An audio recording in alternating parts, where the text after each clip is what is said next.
د انعکاس میډیا ګرانو اورېدونکو سلامونه. یو ځل بیا هم ستاسې په حضور کې لا یو بل نوی ناول مینه او درد چې ښاغلي ډاکټر صفي الله اسیر لیکلی دی حاضر شوم. تمه ده چې یاد ناول به مو ادبي تنده خړوب او د خوښې وړ وګرځي. السلام علیکم ارمانه. وعلیکم سلام سپرلیه، څنګه یې ښه یې؟ هو ګرانه ښه یم، خو زړه مې ډېر خواشینی دی. ولې څه شوي دي؟ څه ووایم وروره؟ خو په تا مې باور دی باید ویې وایم زه مین شوی یم. یوه ښاپېرۍ ده. ښاپېرۍ؟ هو وروره، هغه مې ډېره خوښه ده. د هغې مینې خو زه تباه کړم. دا څه وایې سپرلیه؟ مینه او ته؟ هو ارمانه، مینه او زه. له څو میاشتو مې بد حال دی. زړه مې له هر څه موړ شوی دی. په ژوندون تنګ یم، زده کړو ته مې هم زړه نه کېږي. ښه نو اوس پوه شوم چې ته ولې ګډوډ یې.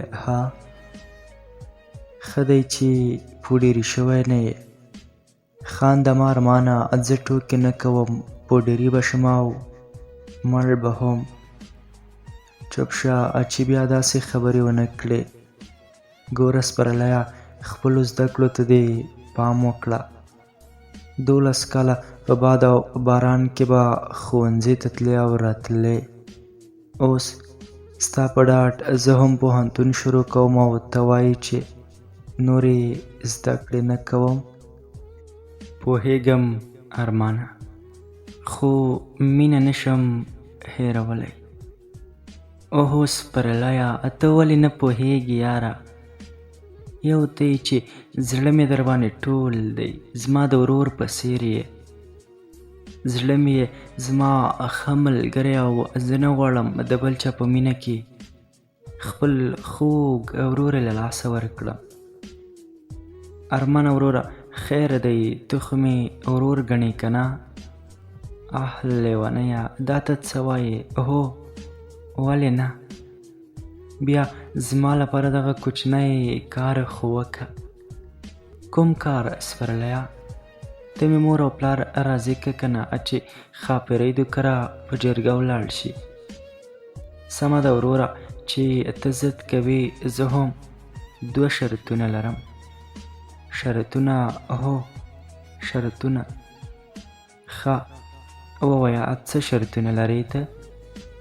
لومړی شرط، ته به زما د خوښې ناول لولې. ناول؟ کوم ناول؟ هغه چې مورې ته مې زړه کې نومیږي. هغه د یوې رښتینې کیسې ناول دی چې په یوه کورنۍ دردونکې پیښې تېرې شوي دي. ښه سمه ده، همدا نن یې اخلم او تر پایه یې لولم. اوس دوهم شرط دې ووایه. دوهم شرط مې دا دی، زه درته یوه کیسه کوم او ته به یې تر پایه اورې په سترګو ارمانه. بیا خو به په جرګه ورسره ځې که نه؟ هو ولې نه، ضرور به ستا لپاره ورځم. ډېره مننه زما ورورکه. زه درته غوږ یم او ته راته کیسه پیل که. سمه ده سپرلیه، نو بیا غوږ شه دغې 10 کلنې مینې ته. نجلۍ له رنګه سپینه، نری باڼه، خوږه مسکا یې په نوراني څېره خوره وه. دغه مینه ناکه نجلۍ سیال نومېده. بل خوا غربت وهلی غنم رنګه، په مور مین له حوصلې ډک دغه ګلالی ساحل نومېده. دوی دواړه یو بل ته داسې ګران او خواږه وه لکه ګل ته بورا او شمعې ته پتنګ. ساحل په 11 صنف کې و چې ښوونځي ته به تله او راتله، او سیال چې د ښه راتلونکي لپاره په زړه کې پام بارونو هیلې درلودلې. له مینې ناخبره د ښایست ملکه، هغه هم په 8 صنف کې خپلې زده کړې به یې کولې. دا چې دوی څنګه مینان شول، اوس نو غوږونه ورته څلور کړه. واه واه رمانه، د مینانو کیسې خو مې ډېرې خوښېږي. شابه پایل یې که نو ښه که نه، ته خو سا واخله یار. اوهو ارمانه ولې مې ځوروې، ووایه که نه. ښه بس بس سپرلیه، اوس ورته غوږ شه. د ساحل نری ښکلی برید بلکل زما په څېر ساده، له مینې ناخبره او د ښوونځي لیونی. د دا هیله وه چې دی به تعلیم د ماسترۍ تر کچې کوي، خو غربت ورته د تعلیم مخې تړلې وې. د مور نازولی له ښوونځیه کور ته راته، د کور تر ښوونځیه یوه یخه ویاله بهېدله، چې دغه ویاله د کونړ له سیند څخه به یې سرچینه اخیستله. ساحل د ولې تر غاړې ورو ورو د کور په لور روان و. کله چې خپلې خړ پړ کور ته نږدې شو، په د 14 کلنه خورکۍ چې زهرا نومېدله، شوخه زهرا، اوس په منډه منډه کور ته ځان رسوي. ساحل هم خپلې خورکۍ ته په کتو سره سترګې د تریو په بڼه لږې ټیټې کړې. حیران شو چې زهرا په کتابچو څه کوي. زهرا په تیزۍ سره خپل کور ته رنوتل. ورپسې ساحل هم خپلې پښې تیزې کړې او ننوت. د هغو دواړو پسې د ښایست ملکه هم ننوته چې دغه زړه وړونکې بل څوک نه وه، سیال وه. د ساحل دوی په کور کې شور ګډ شو. سیال له غوسې غوښتل چې زهرا له ویښتانو ونیسي او دا سر پرې ګنجۍ کړي، خو د ساحل له ویرې په ژړغوني غږ یې وویل: شابه شیشه کې زما کتابچه راکه.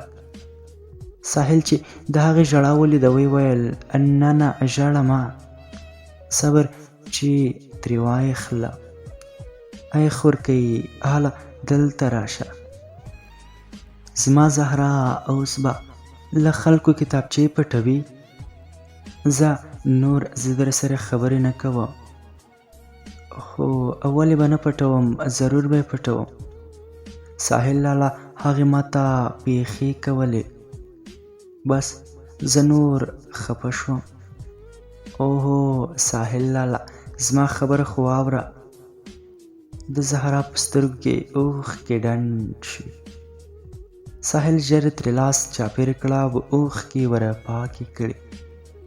زهرا لنډو سلګو ونیوله او ویې ویل: هغې ما ته شیشه کې ویله، ځکه مې ترې کتابچې وتښتولې.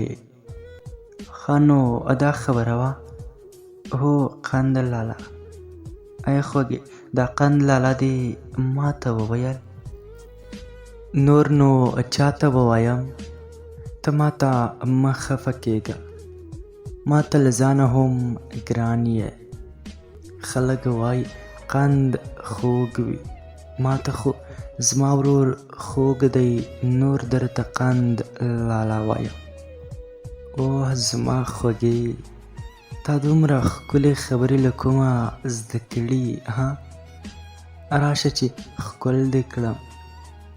ښه نو اوس چې زه درته خوږ یم، زما خبره خو به منې که نه؟ هو قند لالا، ووایه.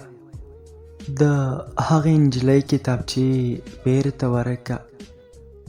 ښه سمه ده، هن واخله جلۍ، نور ماته شیشکه مه وایه. سیال خپلو کتابچو ته لاس ور وغځوه. د ساحل او د هغه د خور دغې مینې ته د سیال په څېره موسکا خوره شوه. له سپین مشر او سرو غومبرکو منځ کې قطی ښکاره شو چې ساحل ورته ګوته په خوله پاتې شو. سیال چې د هغه حیرانتیا ولیده سم د وارې له نازه د هن په بڼه پزه کږه کړه او د تلو په حال کې جوړه د ویښتو کیوسۍ خوږو ټیل وهله لاړه. کله چې ساحل نور نازونه ولیدل خوله یې نور هم خلاصه پاتې شوه. زهرا سم د لاسه په چپ لاس د ساحل زنه پورته کړه او د هغه خلاصه خوله یې وربنده کړه او ویې ویل: څه شوي قند لالا، خوله دې ټوله که که نه؟ ساحل د حیرانتیا له خوبه بیدار شو او ویې ویل: خوله مې ټوله کړه خورکۍ، خو دا څوک وه؟ او لالا، دا د مرحوم احمد اکا لمسۍ او د حمید اکا لور ده. ها، د هغه لور ده؟ زهرا د واره هم وکړ. ساحل له مکره تندی تریو کړ او ویې ویل: دا سم کوي ولالا، څه خبره خو شته؟ لیونی کېږمه، راځه چې ډوډۍ وخورو. په تشه معده له مکتبه ستړی راغلی یم. ها، راځه چې یخه ډوډۍ تیاره ده. د همدې په څېر یې بله ورځ هم کله چې مور ژوندۍ وه او ډوډۍ به یې سره یو ځای خوړله. راځه سپرلیه، نوره کیسه به درته سبا وکړم. خو ارمانه، کله چې کیسه جالبه شي ژر یو څه بهانه کوي. نه سپرلیه، داسې نه ده. د ساحل مورکۍ په یوه چاودنه کې شهیده شوې. لومړی لاړ شه مورې، ته مې زړه کې هغه کتاب واخله. غواړم د هغې یو څو کرښې درته یادې کړم. ښه سمه ده ارمانه، خو سبا به یې راته ټوله کیسه کوي. ژمنه در سره نشم کولی که ختمه شوه. ختمه به وي که نه نو بله ورځ به ضرور تر پایه درته ووایم. په بله ورځ سپرلی بیا راغی او ویې ویل: وروره، کتاب مې واخیست او 20 صفحې مې ولوست. هغه هم ډېر دردونکی دی. هو سپرلیه، همداسې ده. هله نو وروره، د کیسې پاتې برخه راته ووایه. ها، واوره. ګرانو اورېدونکو، دا به د مینه او درد ناول لومړۍ برخه. تر بیا راتلونکې برخې تاسې په پاک او مهربان رب سپارم.